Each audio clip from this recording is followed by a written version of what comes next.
உட்காந்துருக்கிறப்போ, நடக்கிறப்போ, நிற்கிறப்பெல்லாம் தெரியல. ஆனால் படுத்து தூங்கினா மட்டும் மூச்சு வாங்குது. நேராக இருக்கிறப்ப ப்ராப்ளம் தெரில, படுத்த உடனேவோ இல்லை படுத்து கொஞ்சம் நேரத்துலையோ மூச்சு விட கஷ்டம் ஆரம்பிக்குது அப்படின்னு சொல்லுவாங்க. இந்த கம்ப்ளைண்ட்டுக்கு ஸ்பெசிஃபிக்காக ஒரு மெடிக்கல் டேர்ம் இருக்குது. அதுக்கு பேர் ஆர்த்தாப்னியா அப்படின்னு சொல்லுவோம்.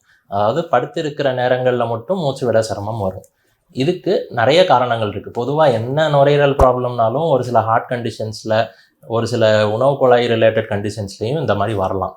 பொதுவாக ஏன் ஒரு நுரையீரல் ப்ராப்ளம் இருக்கிறவங்களுக்கு படுத்தா மூச்சு வாங்குது அப்படின்னா, இப்போ நின்றுக்கிறப்ப வந்து நமக்கு கிராவிட்டியோட ஹெல்ப் இருக்கும். அதாவது புவி ஈர்ப்பு அப்படின்னு சொல்லுவோம். நம்ம உலகத்தோட கிராவிட்டி ஃபோர்ஸ்னால நம்ம உடம்புல இருக்கிற ரெஸ்பிரேட்டரி மசில்ஸ், அதாவது மூச்சுக்கு தேவையான தசைகள் வந்து வேலை செய்கிறதுக்கு ஒரு ஹெல்ப் இருக்கும். முக்கியமான தசை வந்து டயஃப்ரம் அப்படின்னு சொல்லுவோம். அதாவது நுரையீரலோட கீழ்ப்பகுதியில் இருக்கும். ஸோ அது வந்து விரிஞ்சு சுருங்குறதுக்கும் இந்த கிராவிட்டின்றது ஹெல்ப் பண்ணும். அது வந்து உட்காந்துருக்கிறப்போ, அதாவது எரெக்ட் பொசிஷனில் இருக்கிறப்ப அது வந்து ஈஸியாக விரிஞ்சு சுருங்கும். ஸோ மூச்சு விட சிரமம் கொஞ்சம் கம்மியாக இருக்கும். படுத்த உடனே அதோட எஃபெக்ட் கம்மியாயிடும். அடுத்த விஷயம், வயிறு, குடல் இந்த மாதிரி அதுக்குள்ளே இருக்கிற அந்த உணவு பார்ட்டிகல்ஸ்னால அதோட ப்ரெஷரும் வந்து மேலே ஏறுற மாதிரி ஆகிறப்போ மூச்சு விட கஷ்டம் கொஞ்சம் கூடலாம். ஸோ இது வந்து ஒரு பொதுவான அக்ரவேட்டிங் ஃபேக்டர். இது இல்லாமல் ஒரு இருதய தொந்தரவு இருக்கிறவங்களுக்கு நீங்கள் ஒரு சிலருக்கு பார்த்துருப்பீங்க, கால் தொங்க போட்டிருந்தா காலில் அப்படியே வீங்கும்.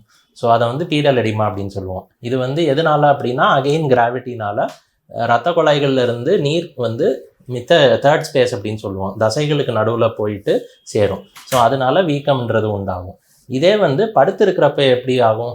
நின்றுருந்தா காலில் போய் சேருது. அதே மாதிரி படுத்தோன்னா நுரையீரலில் ஈஸியாக சேரும். அந்த வாட்டம் எங்கே இருக்கோ அந்த இடத்துல நீர் போய் தங்கும். ஸோ அந்த நீர் வந்து நுரையீரலில் இறங்குறப்போ மூச்சு விட சிரமம் வரலாம்.